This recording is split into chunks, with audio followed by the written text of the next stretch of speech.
transformation. Parce que sa présence fait beaucoup de choses.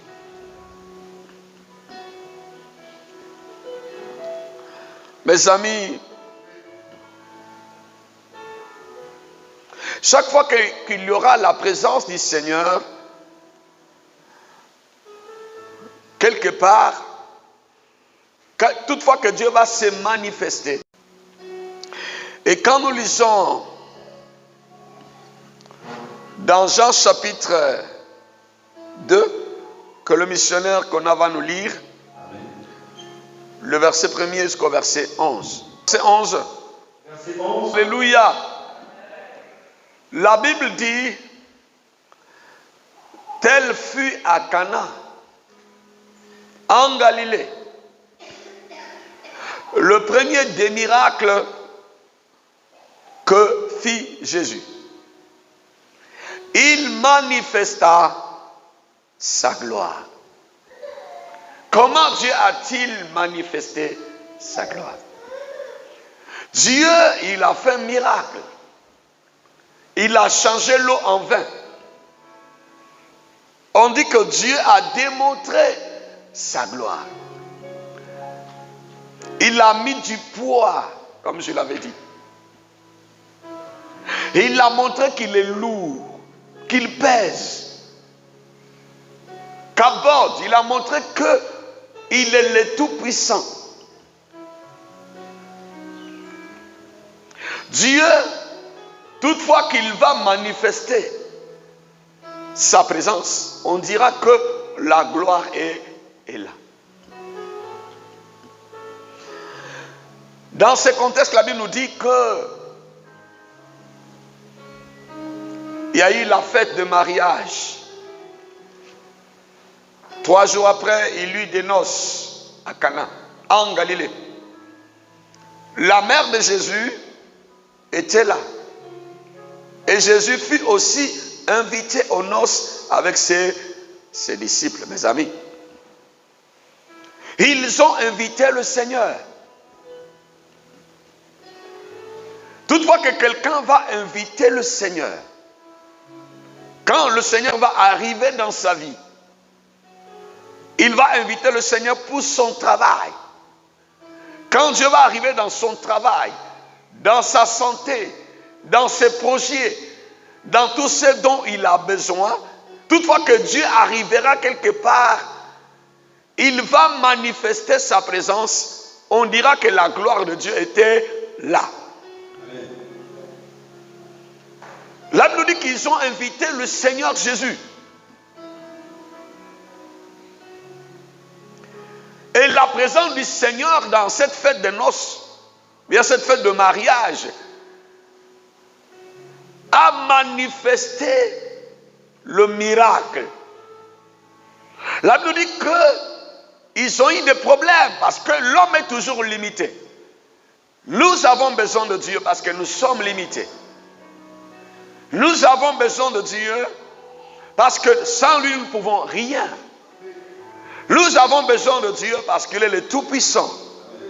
Nous avons besoin de Dieu parce qu'il est le Créateur. Nous avons besoin de Dieu parce qu'il a ce que nous appelons les attributs de Dieu. L'omniscience de Dieu. Il connaît tout. L'omniprésence, il est partout. Et l'omnipotence de Dieu, il est le Tout-Puissant. Parce qu'il nous dit au commencement, Dieu créa les cieux et la terre. Et quand elle était en forme vide, là nous dit que l'Esprit de Dieu s'est mouvé au-dessus des eaux. Et Dieu dit que la lumière soit et la lumière fut. Voici pourquoi nous avons besoin de lui. Ils ont invité le Seigneur. Nous, si nous sommes chrétiens, nous sommes enfants de Dieu parce que nous avons accepté Jésus. Nous avons invité le Seigneur. Nous avons accepté de le suivre, mes amis. Et là, il nous dit dans Jean chapitre 1, verset 12, à tous qui l'ont reçu, Dieu leur a donné le pouvoir de devenir enfants de Dieu. Amen. La présence de Dieu dans cette fête de mariage a manifesté la gloire Dieu a fait quelque chose. Ils avaient des manquements. Il y a eu des carences, il y a eu des choses qui ne marchaient plus. Ils sont tournés vers le Seigneur. Ils ont vu d'abord sa mère. Elle est partie dire à son fils. Le Seigneur dit, femme. Après, il leur a dit, faites ce qu'il vous dira. Mes amis, Jésus leur a dit, remplissez d'eau ces vases.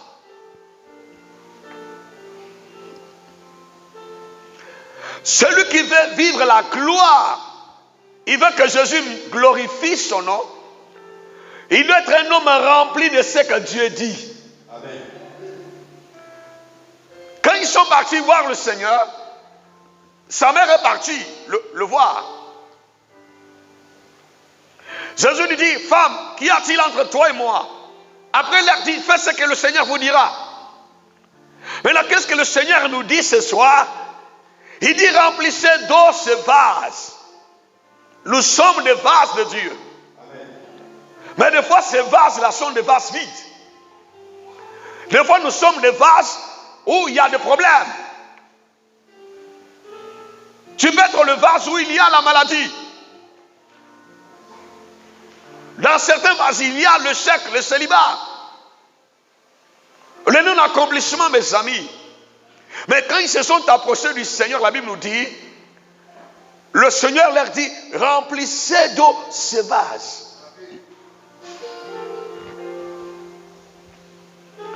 Celui qui veut que le Seigneur Jésus glorifie son nom dans sa vie, il doit d'abord être rempli de ce que Jésus dit. Amen. Parce qu'on ne peut pas être rempli de choses qui contredisent le Seigneur et s'attendre à expérimenter la gloire de Dieu. Amen.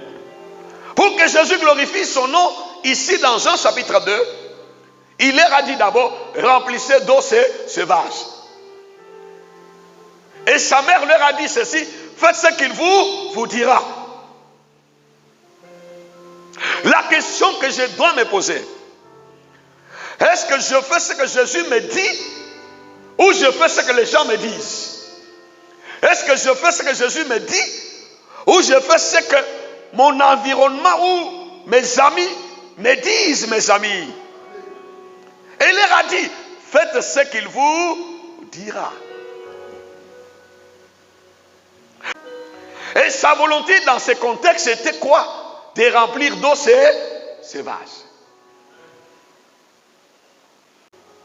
Dieu, il est toujours, pour ne pas dire prédisposé, de glorifier son nom, parce que c'est dans le plan infini de Dieu, il veut toujours glorifier son nom.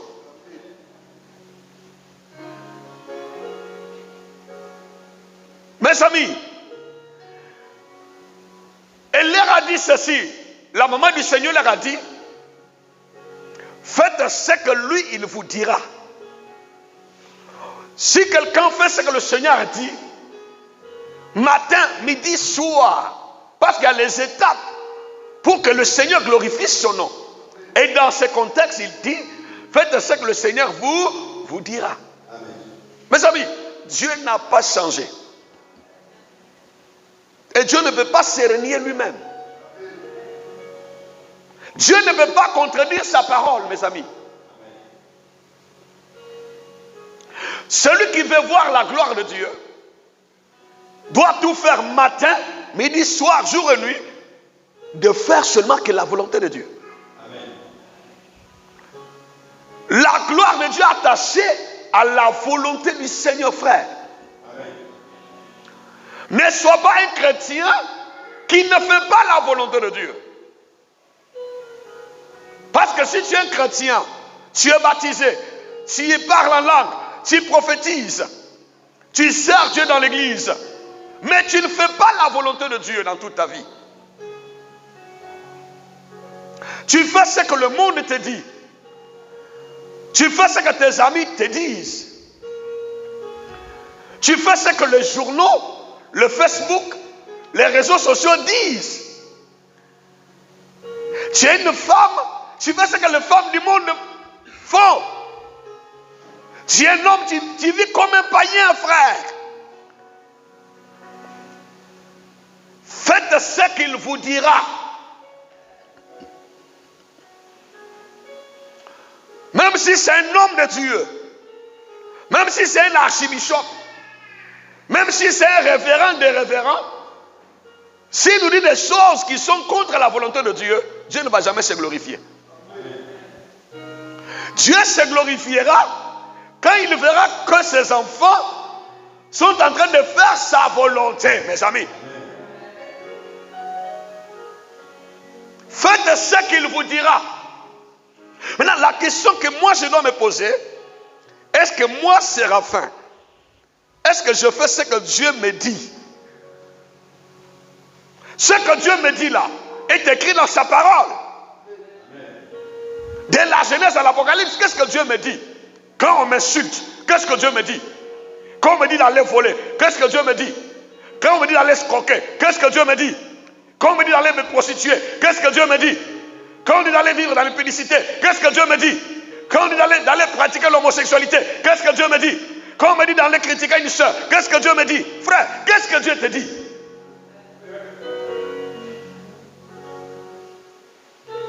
Pour voir la gloire de Dieu, il faut faire ce que le Seigneur dit. Amen.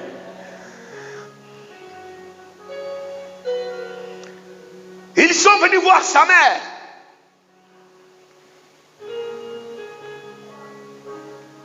Pour qu'elle parle à son fils, au Seigneur. Ils sont venus voir la femme, Marie, femme qui est l'image de l'église. Pour que l'église prie pour eux. Ils sont venus voir le pasteur. Pasteur, je suis malade. Mais qu'est-ce que le pasteur va dire à ceux-là qui veulent voir la gloire de guérison de Dieu? Il a dit ici, faites ce qu'il vous dira. Chrétien, Dieu m'a dit il y a quelques jours que je suis tellement simple, je ne suis pas compliqué. Vous savez que Dieu n'est pas compliqué. C'est l'homme qui est compliqué. C'est l'homme qui se complique la vie. Dieu n'est pas compliqué, frère.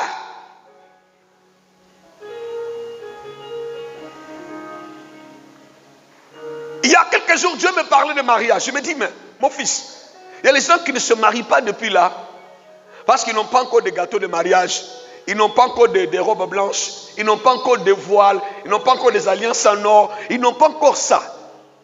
Est-ce que tout ça là, c'est moi je leur ai dit d'avoir ça avant de se marier?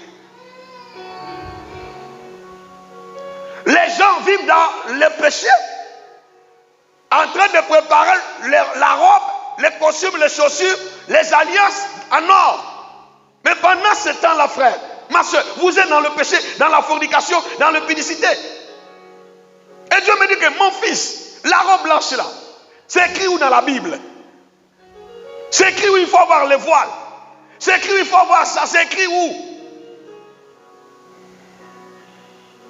On peut se marier dans sa chemise qu'on porte ce soir. On peut se marier dans sa robe qu'on a portée ce soir. Parce que les gens nous ont dit certaines choses, que pour se marier, il faut un nouveau costume. Pour se marier, il faut de nouvelles chaussures. Pour se marier, il faut une robe qui coûte 1 million. Pour se marier, il faut un gâteau de mariage. Pour se marier, il faut avoir de l'argent pour payer des poulets, de bœufs et nourrir tout un village. Voici ce qu'on nous a dit de mariage. Voici ce qu'on nous a dit pour réussir. Il faut escroquer.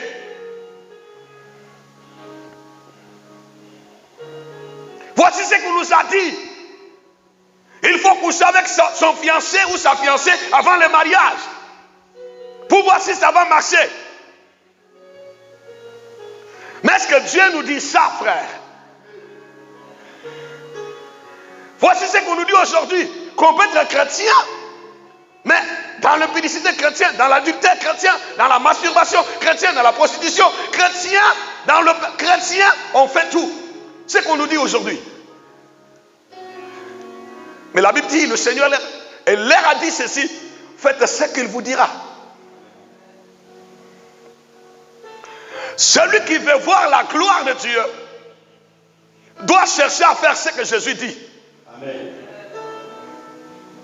Mais celui qui va chercher à faire ce que sa soeur, sa cousine, sa tante, sa nièce, ses amis, son entourage, son village, sa famille, sa nation, TV5, France 24, tout ça RFI, celui qui va chercher à faire la volonté des réseaux sociaux ne verra jamais la gloire de Jésus-Christ.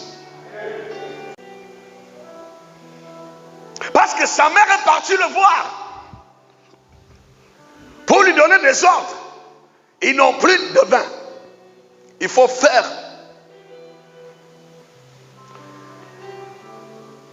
Elle lui a dit non. Qu'y a-t-il entre toi et moi? Mes amis, ce n'est pas l'homme qui doit dire à Dieu ce que Dieu doit faire. C'est l'homme qui doit faire ce que Dieu dit. Chrétien, tu peux me dire à Dieu que pour que moi je laisse ça, toi fais d'abord ça. Non, non, non, non, non, non. Dieu lui donne des ordres et toi tu obéis.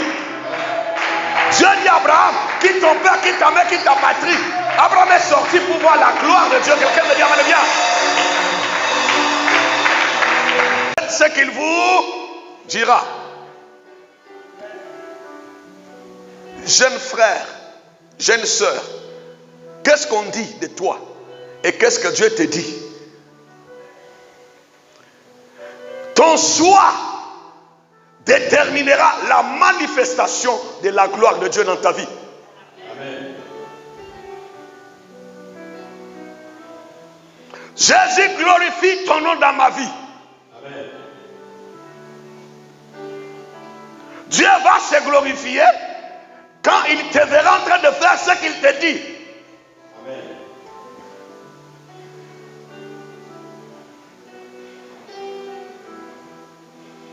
Le vin, c'est le symbole de la joie. Le vin ayant manqué. Le vin, c'est le symbole du sang de Jésus. Le vin, c'est le symbole du Saint-Esprit aussi. Et la Bible dit, ne vous enivrez pas de vin de ce monde, mais soyez ivres du Saint-Esprit. C'est notre vin qui est le Saint-Esprit. C'est-à-dire le chrétien, celui qui veut voir la gloire de Dieu, il doit être ivre de la volonté de Dieu. Il doit s'enivrer de la pensée de Dieu. Il doit s'enivrer de ce que Dieu dit. Quelqu'un me dit, bien ce soir. Jésus, pour sanctifier son nom, tu n'as pas besoin d'aller gêner.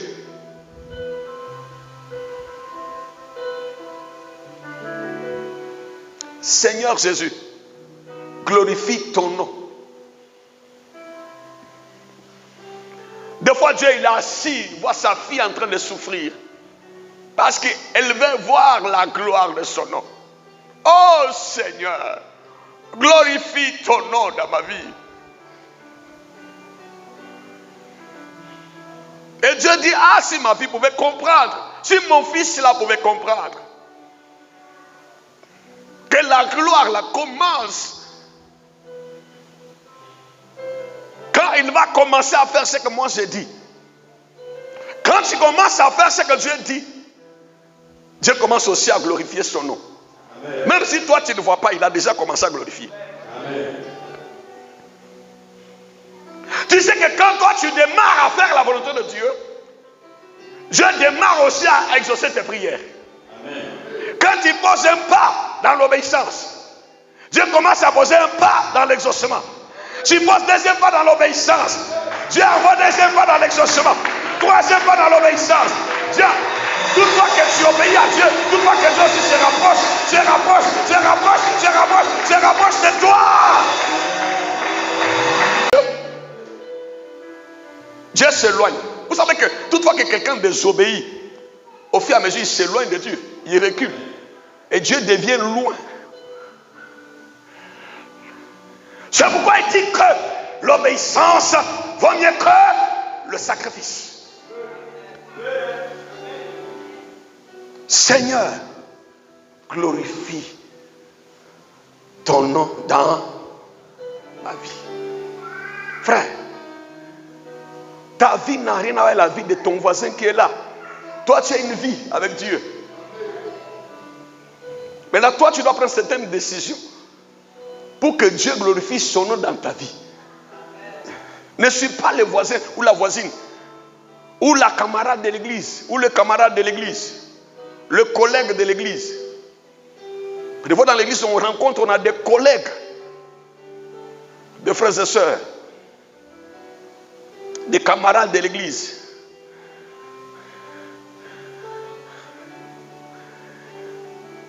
Le vin ayant manqué, le problème a commencé dans cette fête-là de mariage,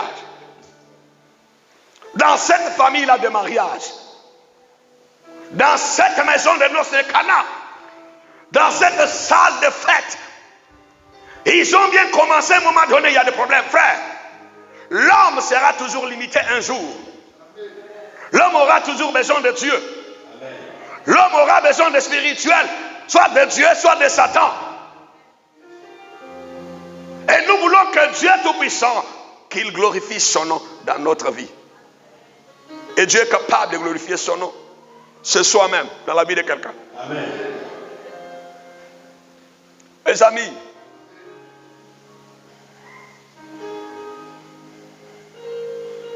alléluia. Amen. Le Seigneur leur a dit d'abord, quand la mère de Jésus a dit à son fils, ils n'ont plus de vin. Jésus dit, femme, y a-t-il entre moi? Qu'y a-t-il entre moi et toi? Mon heure n'est pas encore venue. Jésus dit que mon heure, mon temps n'est pas encore venu. Les gens n'étaient pas dans la volonté de Dieu. Ils veulent voir la gloire de Dieu. Mais quelle heure que Dieu attendait?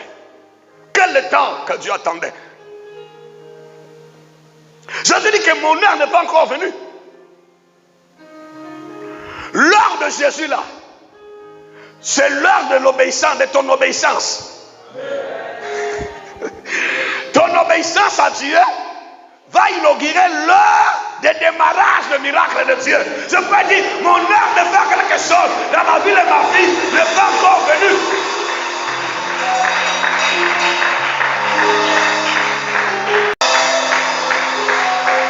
Est-ce que tu es avec moi ce soir? Jésus dit, mon heure.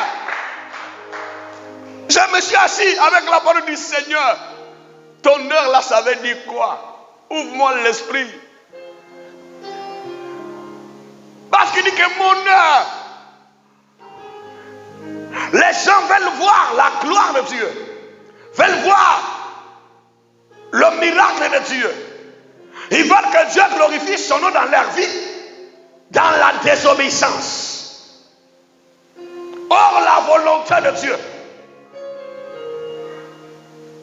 C'est pourquoi il a dit à sa maman qui est partie intercéder, qui est partie prier pour eux, qui est parti par là son fils, pour lui dire, il faut quitter dans cette histoire, il faut quitter dans cette affaire, parce que cette personne-là, mon heure n'est pas encore venue. Quelqu'un me dit, l'heure de Dieu, c'est l'heure de ton obéissance. C'est l'heure où tu vas commencer à faire la volonté de Dieu. L'heure où tu vas prendre la décision de laisser le monde. L'heure où tu vas prendre la décision de changer et de te rapprocher de Dieu. Quelqu'un me dit, bien ce soir, mon heure n'est pas encore venue.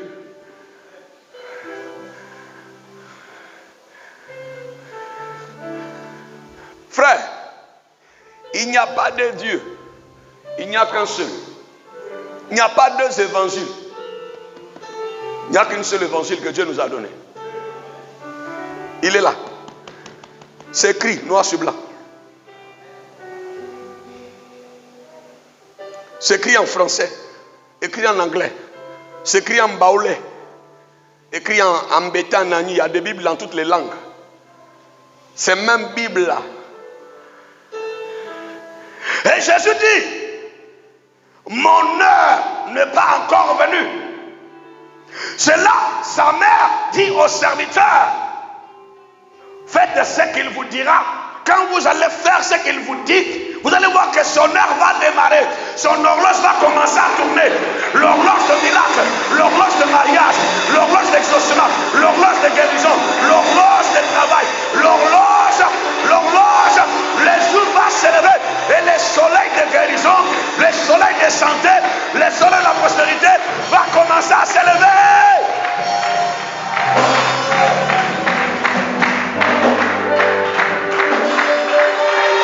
Poussez le cri de joie. Poussez le cri pour la parole de Jésus.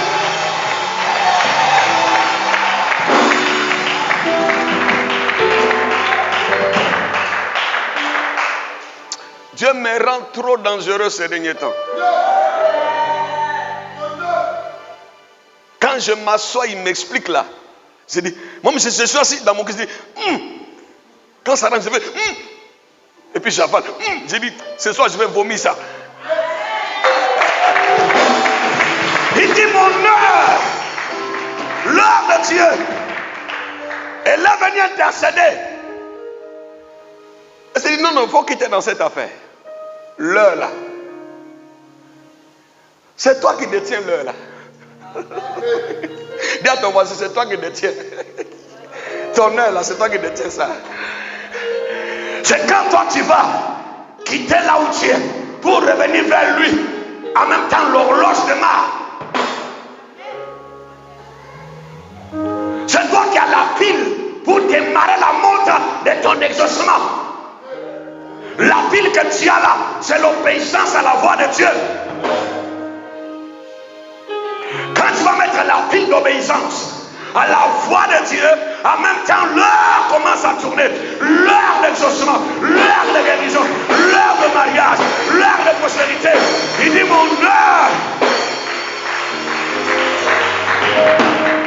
Et quand il est sorti de là, pour démarrer l'heure, il leur a dit seulement, faites ce qu'il vous dira. Frère,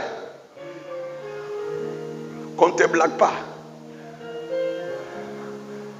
Même si quelqu'un va venir avec une robe blanche, chapeau de patriarche, mais s'il ne te dit pas la vraie vérité, je parle de la vraie vérité. Comprenez mon français, la vraie vérité. Parce qu'il y a des vérités, des mensonges. Je parle de la vraie vérité. Celle qui est écrite dans la parole, celle qui glorifie le nom de Jésus, celle qui reflète la pensée de Dieu.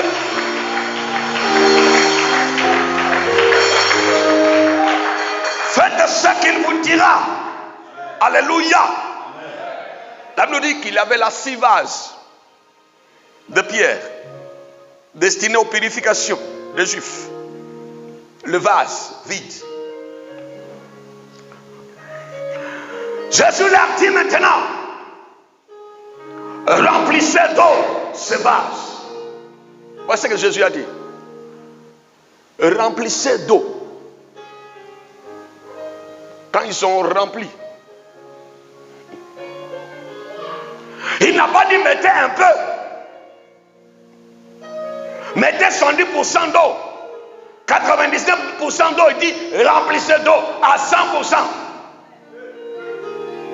Que le vase soit rempli à 100% de la volonté de Dieu, de ce que Dieu a dit. Remplissez d'eau. C'est, frère, pour que Jésus glorifie son nom, il faut être quelqu'un qui est rempli de la volonté de Dieu.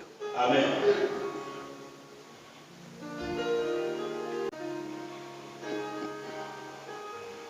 Alléluia, Église. Amen. Alléluia, peuple de Dieu. Amen. Le verset 7, missionnaire. Il le remplit jusqu'au bord.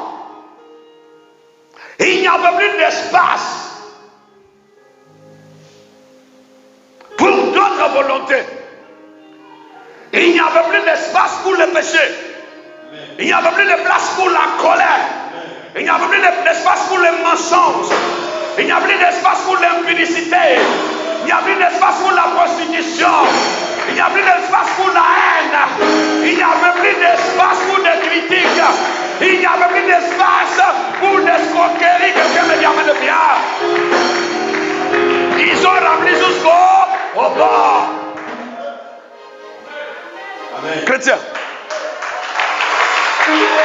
Quelqu'un qui est rempli jusqu'au bord de la volonté de Dieu, de la pensée de Dieu, de ce que Dieu dit, de ce que Dieu veut. Il est rempli jusqu'au bord. Chrétien.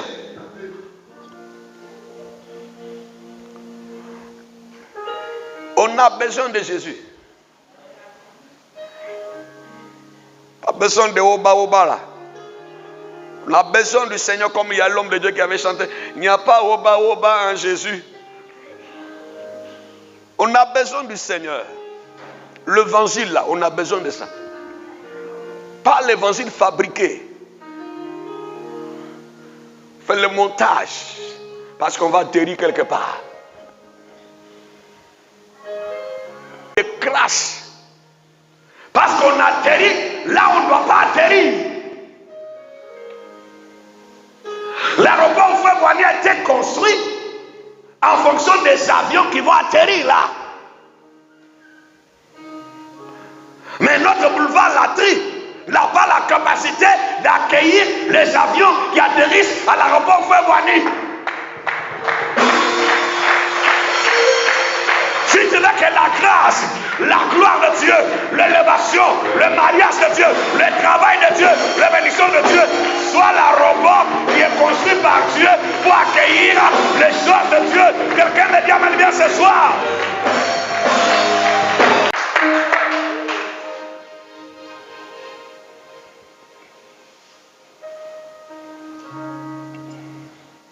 Ils ont construit l'aéroport en fonction des avions.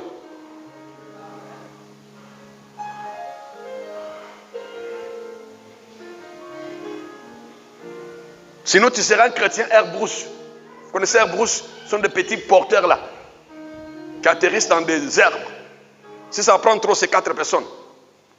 Mais si tu vas avoir au moins capacité d'avoir au moins 300 passagers à bord, beaucoup de miracles de bénédiction.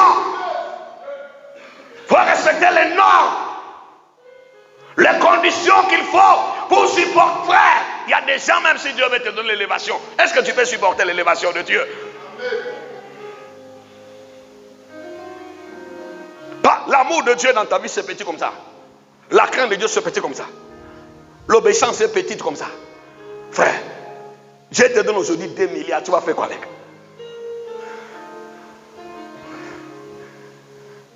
L'amour que tu as pour Dieu, là, c'est petit. L'amour du monde est dans ta vie à 80%. Si l'amour du monde est à 80%, l'élévation de Dieu va aller à 80% là où il y a ton cœur. Et quand Dieu te regarde et tu pries, tu vas recevoir. Ça dit que tu n'es pas l'aéroport approprié pour accueillir ça. Il faut macadamiser ta vie. Il faut bétonner ta vie avec Jésus. Seigneur Jésus, glorifie ton nom dans ma vie.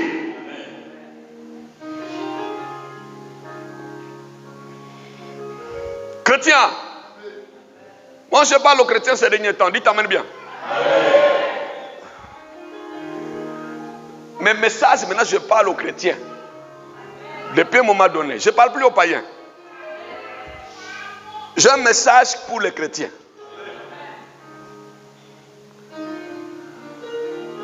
Parce que la repentance, là, aujourd'hui, c'est pour les chrétiens. La conversion, là, ce sont les chrétiens qui ont besoin de la conversion. Ce ne sont pas les païens, les chrétiens d'abord.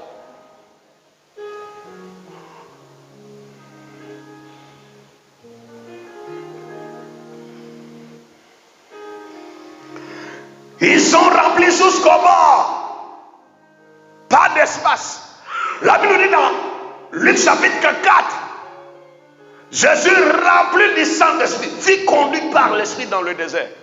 Quand quelqu'un il est jusqu'au bord là,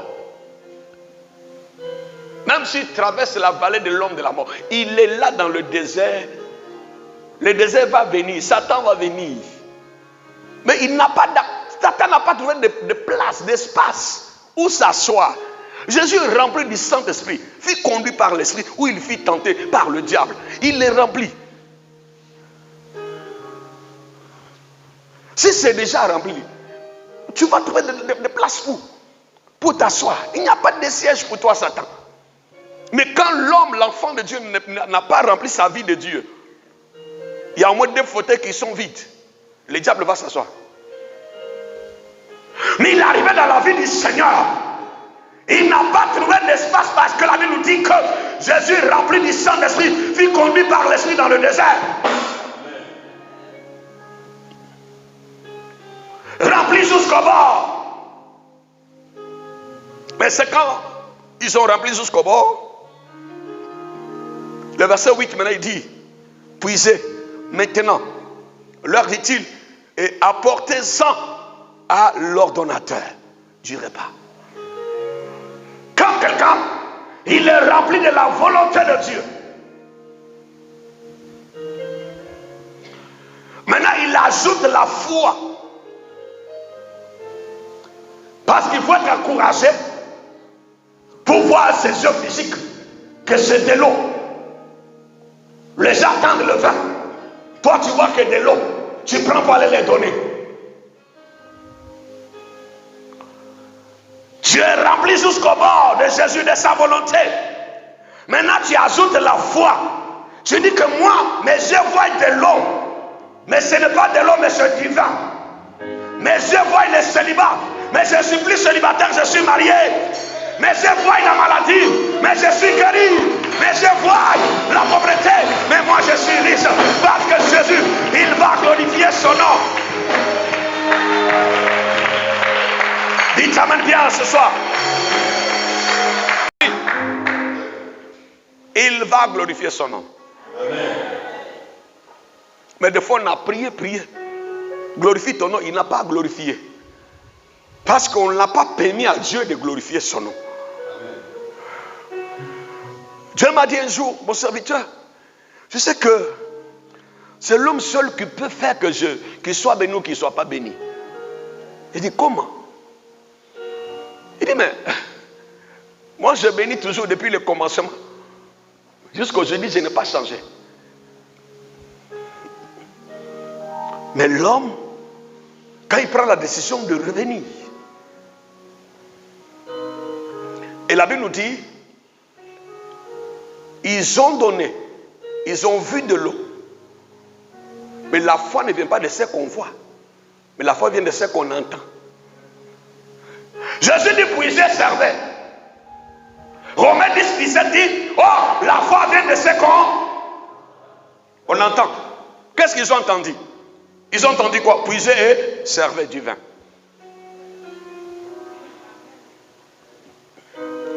Jésus a dit, puisez et servez.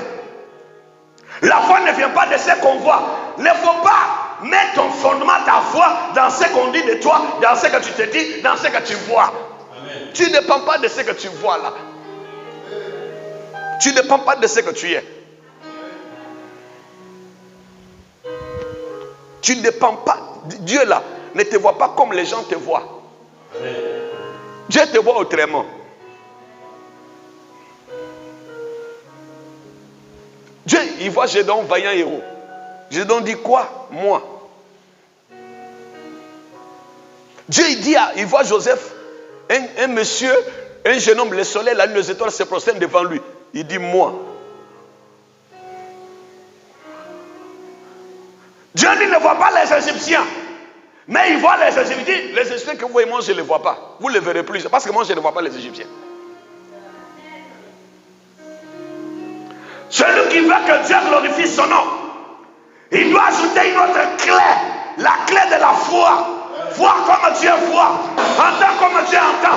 Regarde comme Dieu regarde. Penser comme Dieu pense. Quelqu'un me dit, amen, bien. Parce qu'il dit, puisez, servez. Si c'était toi qui dis, mais Seigneur, on va m'insulter. Parce que je ne vois même pas le vin dans ce vase-là. Mais comment je vais puiser et puis servir? C'est là où est le problème. Il est déjà rempli de ce que Jésus dit. Maintenant, quand Jésus dit maintenant, puise et sers. Il dit non. Moi-même. Moi, je n'ai pas de relevé bancaire. Je vais me présenter à l'ambassade pour demander le visa. Moi, Seigneur, c'est pas comme insulte. Et la Bible dit, ce n'est plus moi qui vis, c'est Christ qui vit à moi. Si ce n'est plus moi là, je vais parce que c'est pas moi on va insulter. Oh non, l'homme l'a déjà prié pour un malade, il n'était pas guéri. C'est mon problème. Moi je prie, celui qui a la foi il est guéri. Celui qui n'a pas la foi, il n'est pas aussi guéri. Même Jésus même n'a pas ressuscité tout le monde à Béthanie. Jésus est rentré à Jéricho, il a guéri combien d'aveugles? On parle de bâtiments, lui seul. Vous pensez qu'il était le seul aveugle d'un pays? Lui dit, je vais retrouver ma vue. Mes amis, la vie chrétienne là, ce n'est pas une vie de... comme les gens veulent nous faire croire aujourd'hui. Il faut dominer les doutes, les crédulités. Il faut écraser les choses comme ça dans ta vie. Tu es déjà rempli de Jésus, de sa volonté matin, midi, soir. Gloire à Dieu. Tu as déjà gagné une clé. Mais la deuxième là, il faut puiser puis servir. Et tu vois que c'est de l'eau. Tu vois que là-bas là, on n'embauche pas, mais tu t'en vas. Tu vois qu'à cet âge-là, on ne marie plus de femmes, mais toi, tu crois que tu vas te marier. Tu vois que malgré tes 7 enfants-là, on peut te marier. Tu regardes, malgré ton âge, on peut encore t'embaucher, donner un bon poste, un bon salaire. Tu ne regardes pas tes diplômes, non, je n'ai pas tel. Non, même sans avoir les diplômes qu'on cherche là, moi, on peut m'embaucher. Tu crois comme ça. Mes amis, il dit puiser et servir.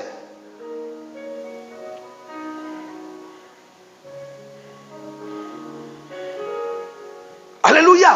Amen. Puisez maintenant, leur dit-il, et apportez-en à l'ordonnateur du repas. Mais lui, il nous a embauchés pour servir. Et nous, on va le puiser pour lui montrer de l'eau. Frère, la Bible nous dit, et il lui en apportèrent.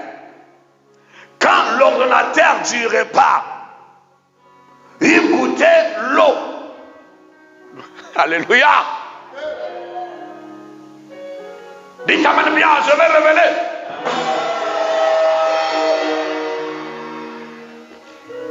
La Bible dit, il goûtait l'eau. Il a goûté l'eau. Selon les hommes. La Bible nous dit que c'est dans sa bouche. Non, les gens, ils avaient la foi. C'est quand ça touchait sa langue. Lui aussi, il a la foi qu'il voulait connaître la qualité de ce vin-là. Il l'a pris. Il a goûté l'eau. C'est quand l'eau a touché sa langue.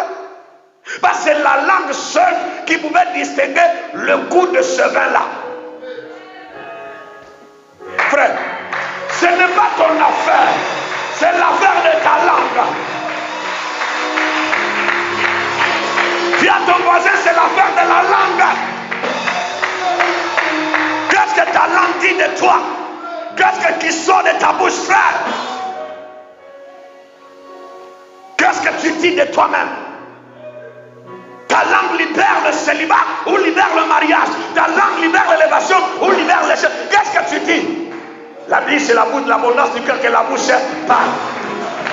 Le vin a touché la langue. Rayabo Sokoro va faire. Il faut savoir ce que tu dis de toi-même. Ce qui sort de ta bouche. Ce que ta langue déclare. Ce que ta bouche publie. Il faut savoir. Il faut dire à ta langue. À partir de ce soir, moi je suis un homme béni. Je suis un homme prospère. Je suis guéri. Je suis marié. Je suis en bonne santé. Je suis élevé. Je déclare avec ma langue. Pousser des cris de joie. Alléluia.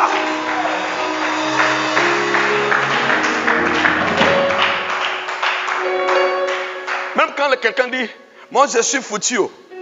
Vous dites, c'est toi qui es foutu, mais moi je ne suis pas. Je suis devenue vilaine comme ça. Ah, c'est toi qui es vilaine, moi je suis toujours belle. Alléluia. Qui va m'épouser? Ça c'est toi, mais moi on va me Parce que toi tu ne goûtes pas de l'eau, mais toi tu goûtes le vin. Toi tu goûtes la vie. Si ta langue là, toi c'est le succès. C'est l'élévation qui doit sortir. C'est le goût du succès. Le goût du travail sur ta langue. Le goût de l'élévation. Le goût de la prospérité sur ta langue. Quelqu'un me dit amen bien ce soir. Écoutez-moi, peuple de Dieu. La Bible dit, je vais clore. Parce que si je descends, ça sera encore terrible. Le Seigneur dit, quand l'ordonnateur du repas, il goûtait l'eau avec sa langue, les goûts.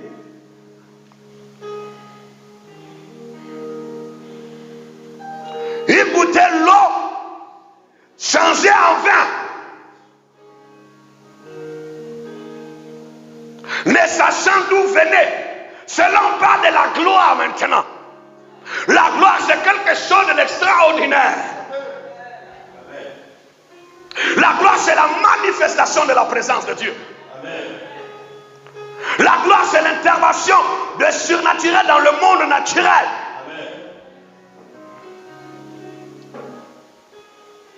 Quand ça touchait sa langue, l'eau changeait en vin. La Bible nous dit, ne sachant d'où venait ce vin, tandis que le serviteur qui avait puisé l'eau le savait bien.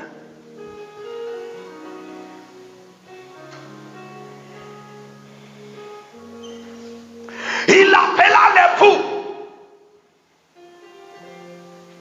et lui dit, tout homme sert d'abord le bon vin, puis le mauvais, le moins bon après, qu'on s'est enivré. Mais toi, tu as gardé le bon vin jusqu'à présent. Pourquoi l'honneur? Avant qu'on dise Jésus a glorifié son nom, on appelle le monsieur le pou pour le féliciter. Parce que ce monsieur, quand il faisait la liste d'invitations là, il n'avait pas oublié Jésus.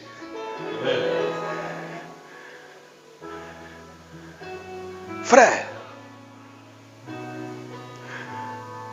dans tout ce qui va se passer dans ta vie, on a déjà prêché sur, premièrement, Dieu.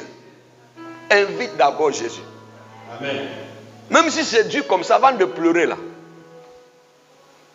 il faut retenir tes larmes. Et puis tu invites d'abord le Seigneur, tu l'adores, tu parles à lui. Après tu commences à pleurer. Le monsieur, il a invité les gens, les hommes. Même la mère de Jésus était là. Mais Jésus aussi était invité. Mes amis. C'est pourquoi ils sont revenus, retournés vers le monsieur. Pour lui dire, quand on parle au monsieur, on parle en même temps à sa femme. Pas les deux former un seul corps. Tout le monde sert le bon. Après on donne le mauvais.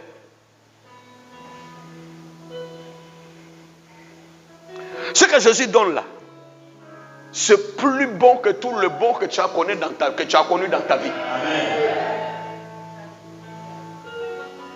C'est pourquoi quand toi tu regardes le passé là, ton passé, avant de connaître le Seigneur, tu dis quand frère, tu n'as pas connu le plus bon.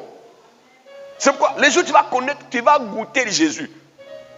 Quand ils ont goûté, ils ont dit, en tout cas, tout le monde sert le bon, le moins bon après. Mais toi, tu gardes encore le plus bon. Le bon de bon. Celui qui a goûté Jésus, qui connaît le Seigneur, ne peut jamais regretter son passé.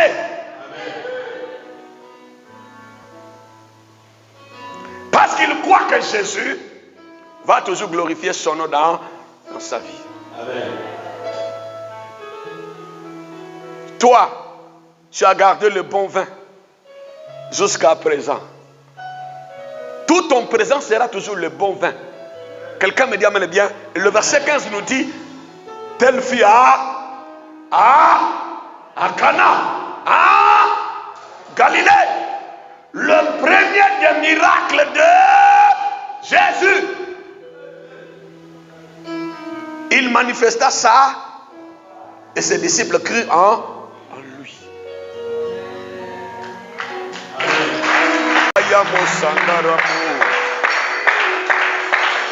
Tu vas te tenir debout, nous allons prier.